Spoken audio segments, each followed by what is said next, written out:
If you clicked on this video, you probably make webcomics. Making webcomics is hard. Making webcomics on a schedule is even harder. Making webcomics look good on a schedule is nigh impossible. I figured I would give you some quick tips that I have found that help me speed up my workflow immensely.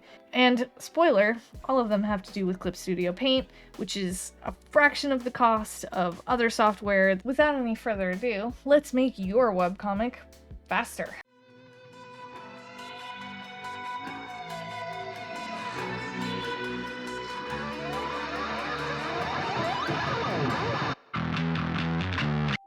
Alright, so I'm going to go through the entire process and show you the tips and tricks that I have along the way. So we'll start at the beginning with the setup. How do I set up my document and my panels in order to make a webtoon? Well, Clip Studio has added a webcomic file format that you can use, and it's super easy and super handy. Basically, open Clip Studio Paint, go to File, and then go New. If you mouse over Types of Use of Work, it'll tell you with a little flavor text. So you want to mouse over to the one to the right, which is Webtoon. Go ahead and click on that.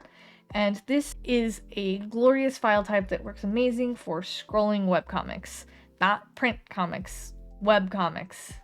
And let's start at the top. Name your file. I like to name mine something easy, which is ep and then the number, so like 010. And then I put -A because if I need to export this and put it into another program later, I can always add -B, -C, blah, blah, blah, blah, blah. The next thing that you want to do is you want to set a folder, because how this file works is it'll create a master file that will have all of the files within it, and then it'll create individual pages inside of that big file. It'll make sense in a minute. So go ahead and make a new folder by clicking this little guy here to browse and create a new folder and then click OK. The preset that I am going to use, I edited and tweaked from Snail Lords, so I can't claim complete ownership of it. If you want to use this preset, then give your thanks to Snail Lords, the creator of Freaking Romance and Snailology and all sorts of wonderful stories. The set that he uses that I use is 2500 by 15,000 with a resolution of 350. What I also like to do is I set my paper color to a gray, because I find that blank white is hard on my eyes and it stares me in the face and makes my drawings look kind of worse. So I like to draw with the gray, and then when I'm ready to export, I'll change all the backgrounds to white or black. The next thing that's really important though is that you're going to check the box that says page setting. How many pages do we need of this canvas? I like to use 10 pages. 10 pages comes out to roughly 30 to 40 panels for me, but I mean, again, you're gonna have to play with it to really know what works for you. 14 to 15 pages is somewhere around 60 to 70 panels. So use that as you will, play with it. Once you have the preset that you like, you can come up here to this little button and you can save that preset, name it, make sure you check the box for the resolution, paper color, and page settings, and then click OK. Once you have all of that set, click the OK button and it will make your file. Leave it alone, it'll take a minute. Once it loads, it'll look something like this, which is basically your 10 individual canvases that you're going to be using. Double click the first one in order to open it. You can double click any of them and it will continually open them. When you need to save the file, you can save in two different ways. You can either save by selecting the panel that you made the changes in and it will save this individual page only, or you can click on the entire set over here and click save, and you'll get a pop-up that says, do you want to save it all? That takes a lot longer, but it'll save all 10 panels over, all 10 pages over again. So good to know that you can save two different ways, right? You can look and scroll and see your entire comic over here on the left, which is really handy. And then you have your area that you can draw on the right. But it's kind of small. So in order to see it, because I normally want to have it set up so it's about the size of my phone, which is where most readers are going to read it anyway, you can come up here to View, and you can set Fit to Navigator, and then you can click this little line here to scale it up to about the width of your phone, and then you can see exactly what your webtoon will look like. Really handy. The other thing that's cool is that inside your canvas, you can also go to View, On-Screen Area Webtoon. Click that, and it'll add this little gray box to be able to see exactly what a phone would be able to see as they're scrolling, which is really handy if you want a panel to be like the size of an entire phone screen. Okay, that was a lot. So moving on. Next is how can I speed up the sketching process, right? Like, how do I set myself up for faster sketching phase? Well, I've got a couple of tips and tricks for you there. Create for yourself a facial reference library. And it's going to take a bit of work to set up, and I realize this, but the work that you are putting in the beginning will pay off immensely in the end. Or if, let's say, you've already started your webtoon and you're like, great, well, I'm already halfway to China by now. I'm like, what? You can go through and already build one from the panels that you have done. And I'm going to show you how to do that. Get your reference, whether that be you going and doing what I did here, which I highly recommend, of doing a turnaround of your character so that way you can see them from all of the different angles. Chibi is not required. Or what you can do is go through your other webtoons, find panels that have your character at different angles, and basically cut them out, copy and paste them into a document like this. So that's the first thing. The next step is that we need to create a folder for all of this to live in. So basically the reference folders are over here on the right in this tiny little material panel. If you mouse over the folders, it'll give you the names of them. So the folder that I made is material image material because it's an image. Imagine that, right? Go ahead and click that and you'll notice that I made an S&R folder for the shorthand for my comic. In order to make a folder, it's really easy. You just right click and click new folder. You can also come down here, create a material folder. You can also, if you mess up, delete the material folder. It's really great. Make sure you name it though. You can name folders by double clicking on them, by right clicking on them. I lied. You can rename it by right clicking on it and click change name. Alright, once you have the folder in place, then you can start adding things to it. In order to close the folders, you just click on the little icon on the left and that pretty much opens and closes them. We need to add one of our reference images to our folder library so we can use them in the future. So use the selection tool. You can use lasso, you can use the rectangle tool, whatever floats your boat. And go ahead and select your first face and you're going to go up to edit and then you're going to go register material, image. Handy little pop-up will come up. Go ahead and name your material. I like to name mine after the character. This is a side angle. And then it's an upshot. That's just how I like to name it. Name it however you will. Before you click save though, we need to put it into that folder that we made. So go ahead and click the drop down for all materials. If you put it in the image material like I did, you'll see your folder name. Go ahead and select it. And the last thing that you can do is you can add search tags, which basically means inside that folder, there's a little search tab. So I like to make sure that I add tags for the character's name. So that way I can search through and use the tag in order to only look at Alder. So once you have all of the tags that you want, go ahead and click OK. And then you're going to deselect by clicking Control D, or you can use the little handy icon right here that'll also deselect, and then you do the exact same thing for every single one. And yes, it does take quite a while, but I promise you it will be worth it. Just setting it up takes a little bit of time. So once you have them set up, how does one use them? As you're going through your webtoon and you have to draw your person, go over to your folder and find your reference that you want to use. Also, the tags that you made, they're down here. So if I click on Alder, only Alder shows up. Handy. Let's say this head. Just click, drag, and drop. And it's as easy as that. And now you have the head. It'll create its own layer, which will be named whatever the heck that you named it. And you can resize it and scale it and use it to your heart's content. So that way you don't ever have to redraw a head angle ever again. You can use this as a reference and you can, change the motion or facial expression and drag and drop as you wish. The other thing to keep in mind is that you can use this for stamping. If, for example, your character has facial tattoos or arm tattoos or markings or earrings or something you don't really want to draw every single time, you can save it as a reference image as well, and then you can drag it and just drop it in and then never have to draw it ever again. Literally save yourself tons of time. Hopefully you use this reference library and you're welcome. Let's move into inking. How do you ink faster? How do you save some time inking? Well, cool thing in Clip Studio is they kind of have you covered with creating what they call vector layers, which there are two types of layers in Clip Studio. If you mouse over the bottom, it'll tell you. One says new raster layer, and the other says new vector layer. Raster layers are like your typical standard layers, and basically they mean once you draw the image and then you scale it up, it will pixelate because it's made of a bunch of little tiny pixels that blur when you scale them up. I'm doing the easy version. If you want the complicated version, you can Google it. Anyway, the vector image basically means that once I draw the image on this layer, I can scale it up or scale it down, and it takes it as a general line or a shape. It doesn't look pixely. It keeps its nice and silky format. You're thinking, wow, this is great. There can't be any downsides. There is one unfortunate downside. Vector layers cannot be filled.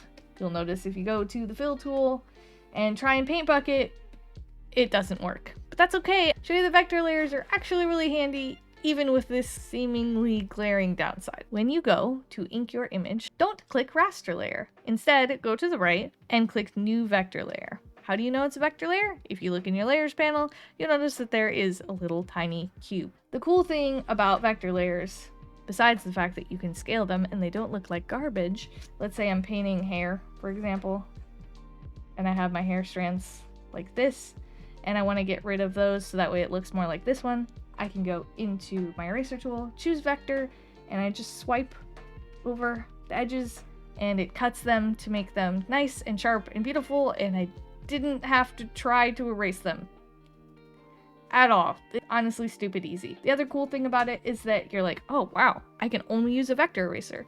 No, you can use a normal eraser too. Just go ahead and swap to hard and go in there and erase like normal to your heart's content. I told you it's great. You don't want to use anything else. But you're probably asking yourself, if I can't fill it, then how do I paint it? Au contraire. Let's get into coloring since they kind of lead into each other. How can I speed up the flat colors? Like flatting my image, basically adding all the flats. How do I speed up the process? Alright, so the biggest thing and the biggest hint that I can give you is that you leave your raster layer alone and you make a new layer for your flats. And that pretty much solves everything. Stay with me, I promise it'll be easy. So the first thing that I like to do is I like to ink everything on one layer. Let's say that you're like, oh man, but I like inking on many layers. That's okay. So if you make multiple layers, when you're getting to the flatting phase, you need to merge them all together. You can do that really easily by going to layer and then merge with layer below and then make sure you click the image above. Or you can do it the way that I do it and just click Control E. And as long as they're all vector layers, it'll keep that nice little vector icon, which means that it merged them and they're still a vector. Once you merge them all together, go ahead and name that layer so that way you don't lose it. I like to name mine with giant letters so that way I can find it easily in a mass of other layers that I don't label. What you can also do, if you're lazy like me and you don't label hardly anything, is that you can color code it. You can go up to here, click whatever color you like, and now it's really easy to find the ink layer. I'm gonna go ahead and make a raster layer for the colors. And I'm gonna label that one too, because these are literally the only layers I ever label. In order to be able to color in from using another layer as your reference, you need to set it as a reference layer first. So that way when you go to flat it and you want to use the fill tool, it just automatically figures it out for you. Go ahead and select the ink layer and click on this little lighthouse right here. That basically tells the program that this is your reference and that every other layer should obey that reference. Go ahead and select your color layer again. And now let's make sure our paint bucket tool uses our reference layer. So go ahead and open your fill brush, and we're gonna need to add a couple of changes in order for this to work. The first thing is that you want to have checkmarked refer multiple, and you're gonna change it to reference layer, which is the little lighthouse, which means basically that it's going to fill using the lighthouse layer as its guiding light, which is probably why it's a little lighthouse. We're gonna wanna checkbox this little spot right here that says area scaling. If it doesn't say area scaling, you can come in here, subtool palette button, and you can go ahead and make sure that you turn on the eyeball for area scaling, and then it'll show up over there. Once it says area scaling, I set mine to 6. You can set yours to whatever, but you're probably asking me what is the number for. Basically what the number says is that when I use the fill tool on another layer, you'll notice that there is a overlap happening in the fill, which basically means is that it's going to try and grab these edges by overlapping into the ink, so that way it doesn't leave those little weird white holes when you fill. You might have to play around with how much area scaling that you need in order for it to fit how sharp you like to draw, and your fans can be none the wiser to the fact that you used the fill tool the entire time and you didn't have to color everything by hand. Okay, cool. All right, the other thing is that when you're coloring, you should make yourself a reference sheet. This is my last trick for the coloring section. Just like we made a reference sheet for all of our different faces, you can also add one for your color palette. So you could just drag in your colors, it'll create a new layer, you color pick from there, and then you delete it when you're done. Or let's say you don't really like the reference library and you're like, nah, I don't really like using that. Do you have an alternative? I do indeed. So what you can also do is you can create your own swatch or color palette. So you click on this little edit color set right here, and what you can do is add a new setting to it, and then it'll make a new one. Then you click OK, and it'll give you this color swatch set. If there's a color that you want to put into your swatches, basically you click on the spot that you want it to go, select the color you want, click this little guy here, and bop, it will now insert that color into that place in the swatch. And you can do that for all of your colors and create an entire swatch set like I did for Swords and Roses. But maybe you're like, you know what? I still don't like that. I don't like any of these options. I have a reference sheet already. I don't want to bother importing them. Can you give me one more way that I can reference my colors? Yeah. So another thing that you can do is you can come up here to the top where the navigator is and click the second button, and it says Subview. This lets you import an image to look at and use as reference while you're drawing. So when you click Subview, come down here to the little folder, go ahead and open your folder of your reference for your character.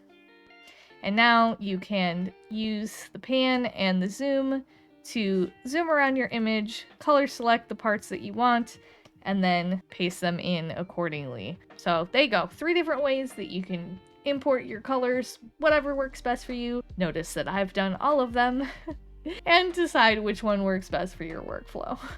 We're going to be moving on to the exporting process next, but before I do, you're probably going to ask me, what about shading and rendering my image? Do you have any tips and tricks for that?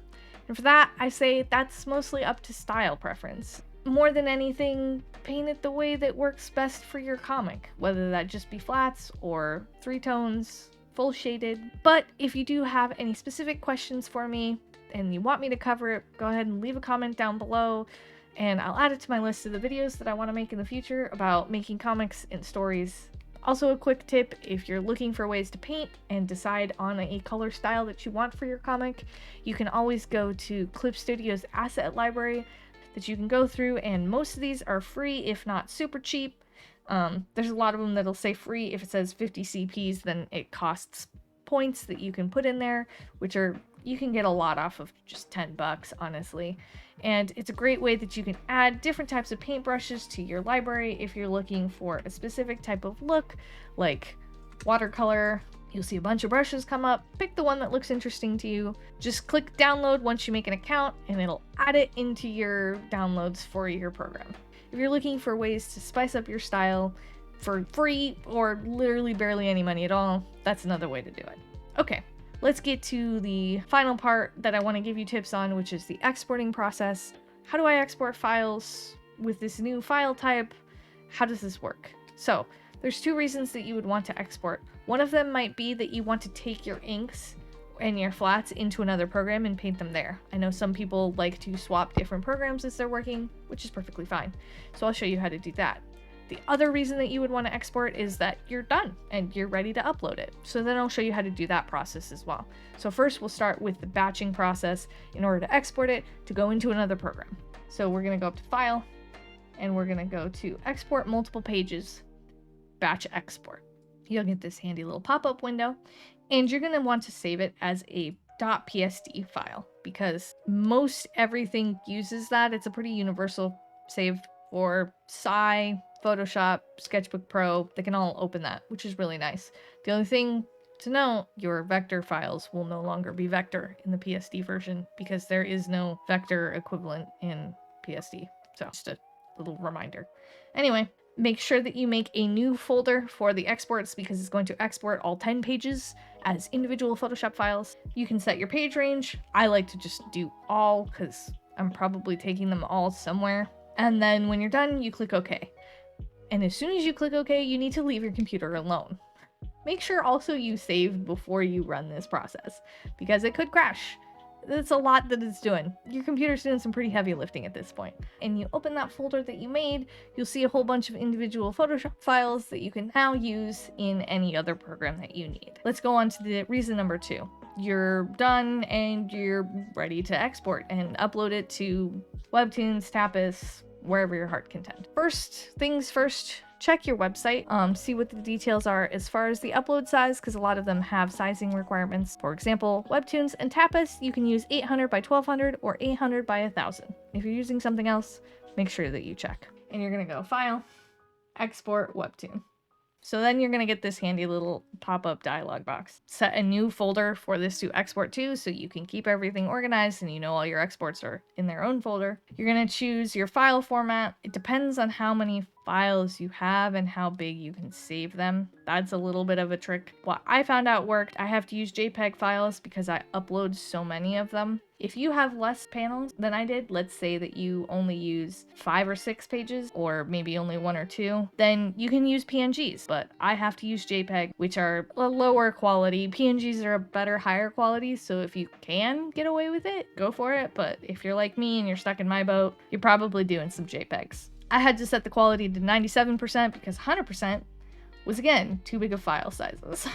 Go ahead and name your episode, specify the width, and set it to 800 pixels. Divide vertically, and then you're going to set this to either 1200 or 1000. Try 1200, and if you don't like the quality because it looks kind of grainy, you can set it to 1000 instead.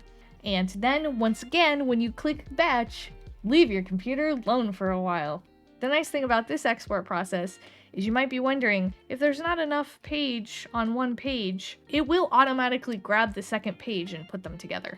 It's great. So you don't have to worry about a thing. You just click OK, leave your computer alone, and then you come back and it'll magically all be cut together exactly the way that you want it. Just make sure when you look at the files that it saves and exports at the very end, that they are not any bigger than the file size requirements of your upload. So for example, Webtoons can't, on Canvas, let you upload larger than 500 megabytes.